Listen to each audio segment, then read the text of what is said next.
Welcome to the Wise Fiduciary Podcast. I'm Marta Hurst. If you're a plan sponsor, committee member, advisor, or an executive responsible for a retirement plan, this show is for you. Season 5, we're doing something a little bit different, and I'm here by myself in case you didn't notice. This season, we are talking about the Fiduciary Red Line, the moment where it feels like you're doing the right thing, but you're not.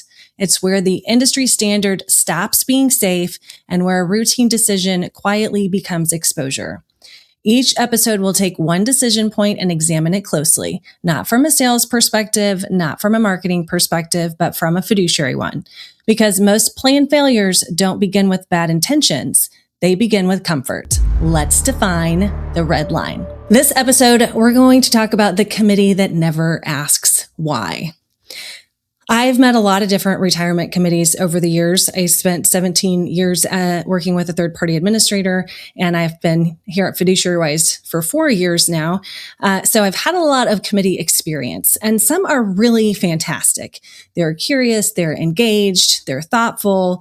And then there are those committees that everything gets done in, 12 minutes because nobody asks the question that matters most. Why? Governance is not forms, it's not meetings, it's not just checklists.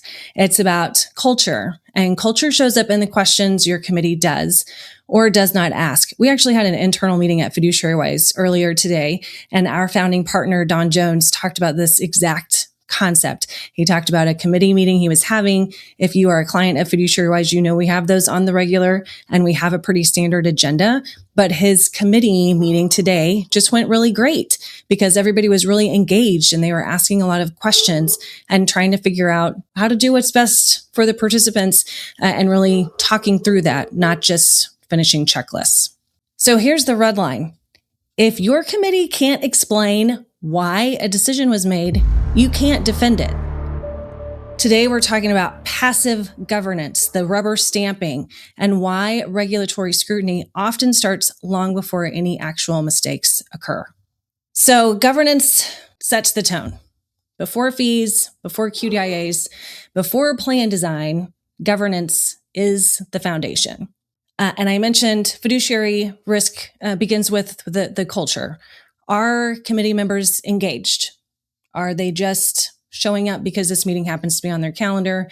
Do they challenge any assumptions? Do they read the materials? Now, here at Fiduciary Wise, we do send out a lot of information ahead of time, and a lot of that we actually do review in the meetings. So I'm not suggesting that everybody has to read a whole novel before they come to a committee meeting, but when you show up and you are always unprepared, which I have seen in many committee meetings, it just, goes to that culture of the committee. Do they understand the decisions that are being made, or do they just approve them? I'm sure all of you have been on any kind of committee at some point where one person pretty much knows, and we're all pretty much going to do what that person says. They're the ones that are most invested, have done the most research. And so some of that is just a trust, like, I think they did it. And everybody votes and goes along with it. So, the committee that I'm talking about. They finish their quarterly committee meeting faster than you can make a cup of coffee.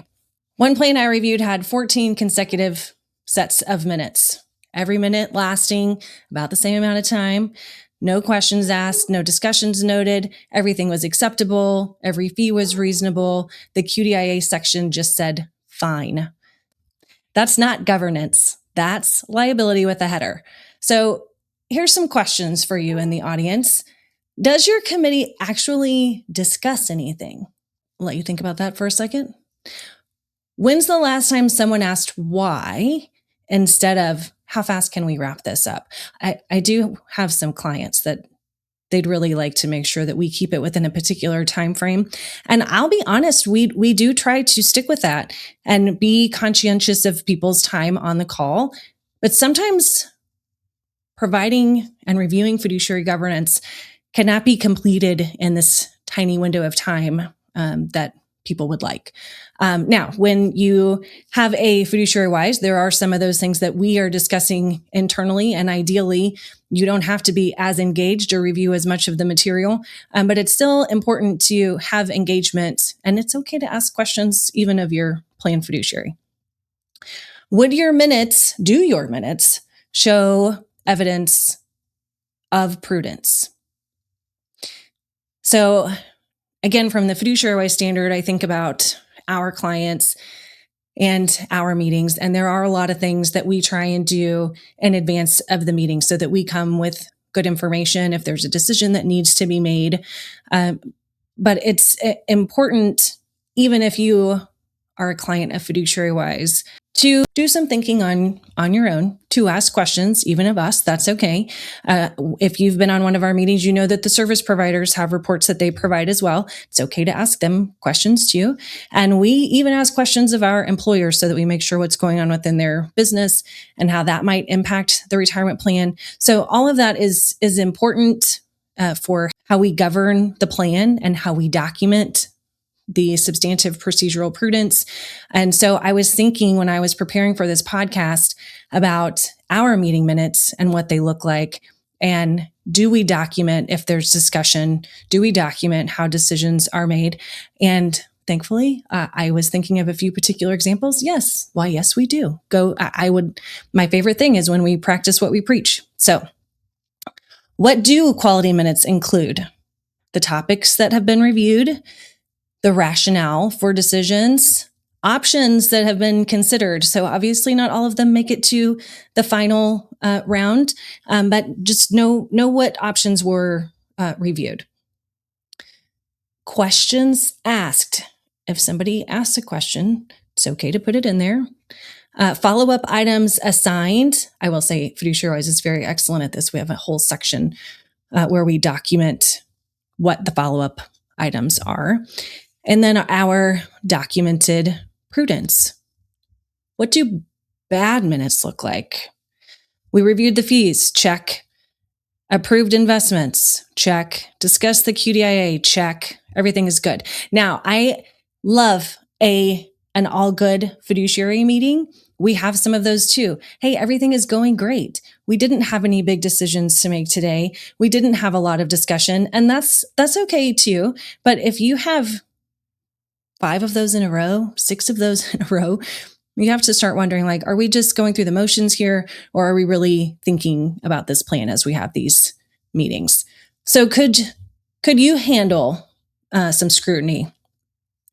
How did you determine that your fees were reasonable? Thinking from, it's about documentation, not just like, oh, well, these seemed pretty good, and this one guy on this call said that they were. Why did you choose this QDIA? If the answer is the record keeper recommended it, that shouldn't be the answer. That's your cheat for today. That should not be the answer. We'll talk about in future episodes using managed accounts, for example, as a good or maybe not good option to use as a QDIA. If you're using that, why? Can you defend that? Have you talked about it internally? We see a lot of target dates. What target date series got chosen and why? And did you evaluate the to or through and all of those things? When did you last benchmark the plan? Who evaluates service provider performance? I think this can be a pretty tricky one. So I know our clients at Fiduciary Wise, we help evaluate service provider performance, make sure that they are doing what it says in their service agreement they will do. And then we talk about that on the committee meetings to have some accountability. I will say from my TPA days, I did not feel like there was a lot of that. Sometimes it is difficult to remain objective because maybe you've developed relationships with these people over time. That a lot of times is their job. So it makes it hard to make those hard choices and determine, okay, we're going to reevaluate things. I feel like a lot of people make changes to plan providers because, something in particular happens that kind of gets everybody ruffled. But are you really reviewing on a regular basis? What services are being provided for what fees? How is that being documented to show that things are still going well? What alternatives did you consider before making this change? The point is to show a prudent process. And again, these are things that should be documented in your minutes, how those decisions are being made.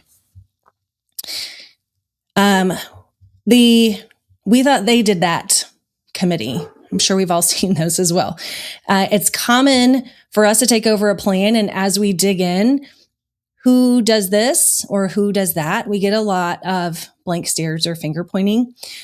And that's why governance culture matters. I'll tell you, when we have new clients come onto Fiduciary Wise, one of the first things that we do is establish a responsibility chart that outlines the different service providers and who is responsible for what parts of the plan.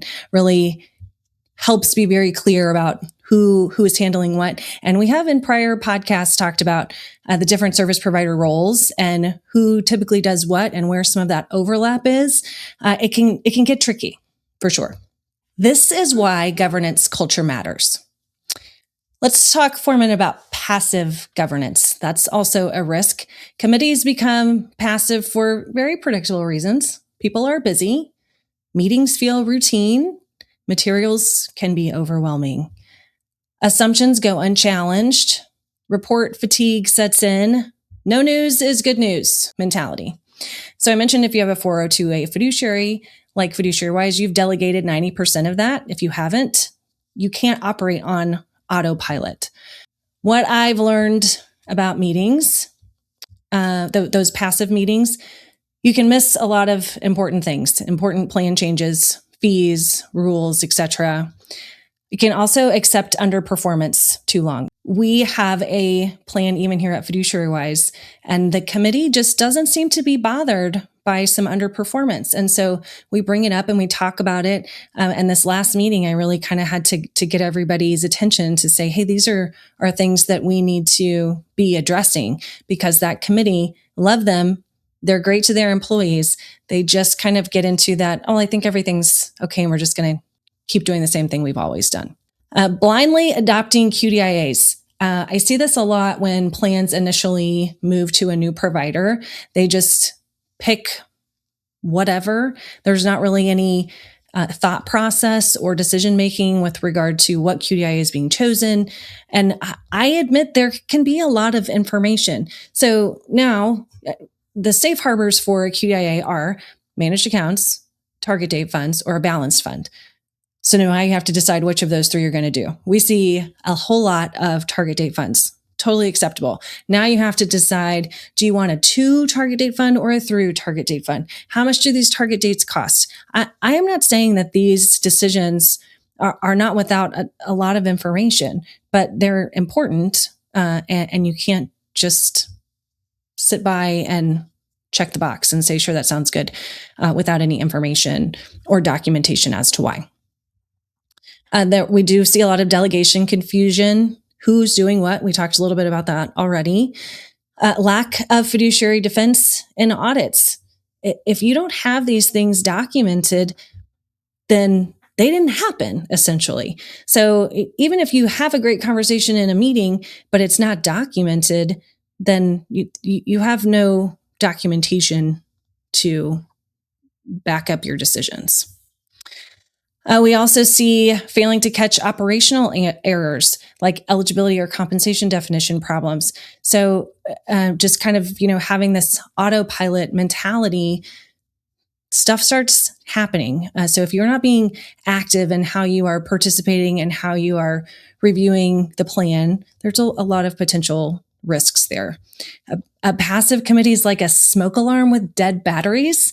It looks like it's doing something, but it will absolutely fail you when you need it the most. So what does an active fiduciary culture look like? Well, we have members who prepare ahead of time, read those minutes, know what we talked about last time, know what action items we're going to be covering in this meeting. People ask why before they give you the yes. Their decisions include rationale. Benchmarking is part of the rhythm. I feel like there's a lot of controversy around the timing of benchmarking. Regular benchmarking is a requirement. What is regular? Do you do it annually? Do you do it every 3 years? I'll tell you, if you haven't done it in 3 or 5 or 10 years, that's a problem. Delegation is explicit. Everybody knows who is supposed to be doing what.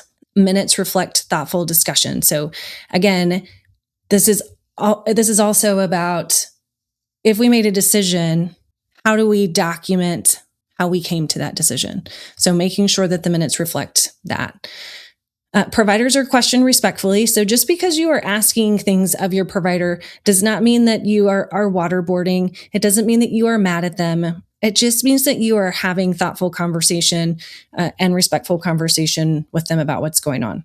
The roles are clear and the culture encourages curiosity. So I think we've all probably been part of groups or meetings where when someone asks a question, you kind of hear like the groan, like, oh, here we go. Here goes Marta. She asked another question and we thought we were going to be done and get to go to lunch early. So you want to maintain that culture of it's okay to ask questions and learn more about what's going on. What are some healthy things that you hear in meetings? Help me understand. That's a good way to start a sentence. You're having these healthy discussions. What alternatives did we consider? How does this impact participants? That's one of my favorite questions because everything that we do is in the best interest of the participants. Where is the data supporting that? Data, and we talked about report fatigue. I've certainly been on committees where we see that, all of a sudden everybody's providing different reports. We're going through pages and pages of numbers. Sometimes that can be overwhelming, but it is awesome that we live in a day and age of technology and where there's so much data that can help us with that decision-making progress. What changed since last quarter? So those are all kind of questions to help ask as you navigate and have healthy conversations in your meetings. My favorite clients are the ones you can tell really care about their staff. In a recent meeting, the committee started asking really important questions about how the participants of their plan would be impacted by a decision. Things like, how are they going to get all this information? Are you going to all of our locations? How can we help them be more comfortable and have a better understanding? Those are culture questions. And they make me feel our objectives are truly aligned with that client's. A lot of times in these fiduciary meetings, I shouldn't say a lot, but one of our jobs is to help facilitate those questions and bring them back to the participant. And in this particular meeting, I just sat back and watched it unfold. They were having all of those questions and really asking good, important questions that led to better outcomes all the way around.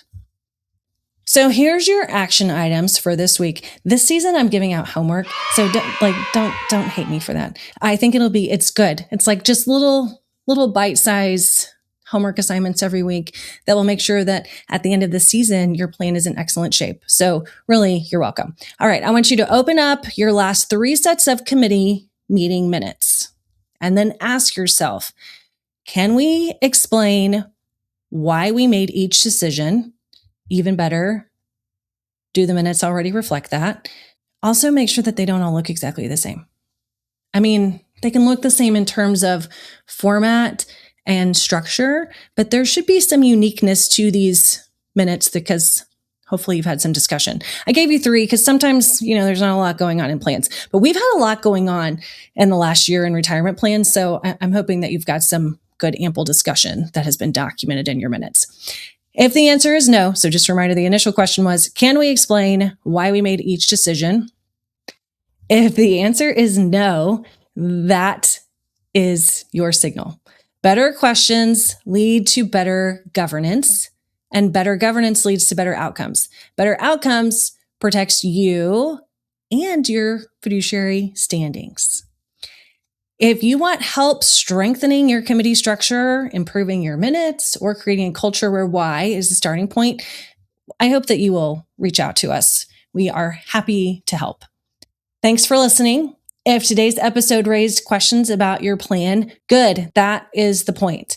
Fiduciary responsibility is not about checking boxes. It's about understanding where the red line is. If you want to continue the conversation, follow us on social media for ongoing insights and commentary. And if you need clarity around your own plan decisions, schedule time with our team at fiduciarywise.com/scheduling. Until next time, stay thoughtful, stay disciplined, and know where your red line is.